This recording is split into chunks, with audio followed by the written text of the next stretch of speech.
And the judge there said, they do have standing, number one. Number two, no, I don't want, he's raising some very good points. I'm not going to dismiss this. So that's going forward.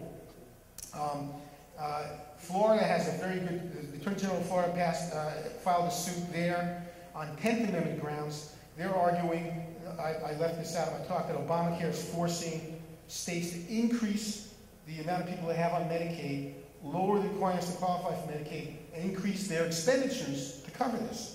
And they're arguing that this is violating, this is usurping the authority of the state legislatures to make their own decisions as to how to manage their treasury and how to fund their systems. And they got a very strong 10th Amendment argument. It's been joined by 22 states and the National Federation for Independent Business, and they're having their first arguments, I think, later this month. And from what I'm told, again, from Clint Bullock's point of view, and from several legal scholars, they have a very strong 10th Amendment argument. The Goldwater Institute filed a suit August 18th. There are three parts to the suit. One of the plaintiffs is Nick Coons, who's a libertarian activist in town here, and he's a small businessman, and he's arguing that Obamacare is forcing him to purchase health insurance. He personally self-funds his health insurance right now, and this is violating his rights. And after we passed Prop 106, we're now adding that in, saying that it's now a constitutionally guaranteed right. Other plaintiffs are 29 members of the state legislature, making the same 10th Amendment argument that they did in Florida, that it's usurping their authority as legislators to decide how they're going to spend the Arizona Treasury. And then there's a unique argument nobody else has come up with, and Congressman Shadegg, Franks, and Flake are the plaintiffs in this part of the suit. They're arguing that the Independent Payment Advisory Board is unconstitutional, because if you read the bill, it says this any decision that this Independent Payment Advisory Board makes, that's the death panel, any decision can only be changed by a 2/3 act of each House of Congress. It is not subject to judicial review, and the IPAB can never be repealed. And they're arguing, number one, it's unconstitutional for this Congress to bind a future Congress onto how much of a vote you have to have. Number two, you cannot pass a law that's not subject to judicial review. It's a violation of separation of powers doctrine. And number three, how could you pass a law you say can never be repealed? So they got a pretty strong argument.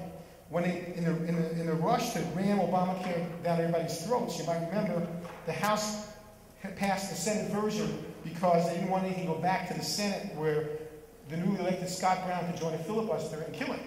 Well, because of that, they never got a chance to put what they call a severability clause in the final bill, which is Legislation 101. Severability clause says if any part of this bill is found unconstitutional, that part is severed from the bill, the rest still stands. So technically, if any one part of this bill is found unconstitutional, then the whole thing, the Supreme Court could decide to throw the whole thing out. So therefore, if anybody else has an interesting argument to sue about, please go for it, because the more shots, the better. So that's another thing that's happening on the legal front. And then finally, I could suggest to you, this is not a panacea, but I've done this, and I'm involved with Dr. Novak and a couple of others, and we're promoting a way in which, if you're a small business, you can take advantage of a federal law called ERISA, the Employee Retirement Income Security Act, passed in 1974, which allows you to self-insure. And it's technically very difficult to do, but this firm that we're working with has been able to do it for businesses that have as few as 5 employees. 70% of companies that have over 200 employees are self-insured under ERISA. If you're self-insured under ERISA, you're exempted from many of these mandates that, in many cases, explicitly exempted from many of these mandates that are in the Obamacare law. And when you're not exempted, you're still not hurt as badly, because if you're self-insured, you're not part of the risk pool. And the whole thing about Obamacare is to force all of us into this one big pool where the healthy and young have to pay for the unhealthy and old. And it's a big wealth transfer.